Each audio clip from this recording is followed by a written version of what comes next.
नमस्कार, मैं कुसुम बंसल, जिला मंत्री शाहदरा, भारतीय जनता पार्टी। आज मेरे मन में एक प्रश्न है जो कि हो सकता है आप सभी के मन में भी वो प्रश्न हो कि हमारे देश का सबसे महत्वपूर्ण वर्ग कौन सा होता है और अगर उस वर्ग को कुछ हो जाए तो हमारे देश का बहुत बड़ा नुकसान हो सकता है।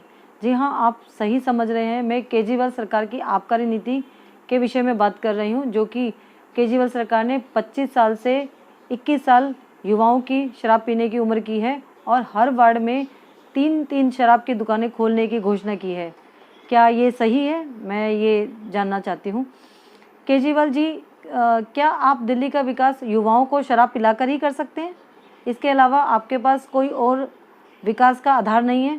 किसी और आधार पर आप विकास नहीं कर सकते? दिल्ली वासियों को साफ पानी कैसे दिया जाए? प्रदूषण से दिल्ली वासियों को कैसे बचाया जाए? कोरोना जो कि हमारे दरवाजे पर दोबारा से खटखट कर रहा है, दिल्ली वासियों को कैसे बचाया जाए? दिल्ली वासियों को कैसे और अच्छी सुविधाएं दी जाएं? इस पर आपकी कोई नज़र नहीं है, इस पर आपकी कोई नीति नहीं है। सिर्फ आपकी नीति ये है कि आप वोटों की राजनीति कैसे कर सकते हैं, आप अधिक से अधिक वोट किससे ले सकते हैं, और इस वजह से आप वोटों के लिए आप युवाओं को शराब की गलत नीति में फंसा रहे हैं, युवाओं को आप बर्बाद कर रहे हैं।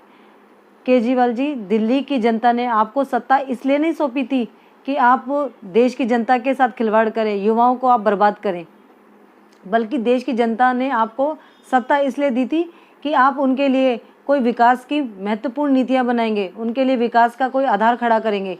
लेकिन आपने तो सिर्फ वोटों की राजनीति की है, इसके अलावा आपने तो कुछ किया नहीं। आपने तो सिर्फ प्रचार प्रसार किया है, इसके अलावा आपको कुछ आता नहीं। आपके एमएलए ऐसे हैं जो सिर्फ जेल में जाते हैं, इसके अलावा आपके एमएलए को कुछ आता नहीं। इसलिए केजरीवाल जी, आप अभी भी समय है, होश में आ जाइए। जिस दिल्ली की जनता ने आपको सिंहासन पे बिठाया है, जिस दिल्ली की जनता ने आपको ताज पहनाया है, ऐसा ना हो कि वो आपको उसी सिंहासन से निकाल कर बाहर फेंक दे, सड़क पर ले आए।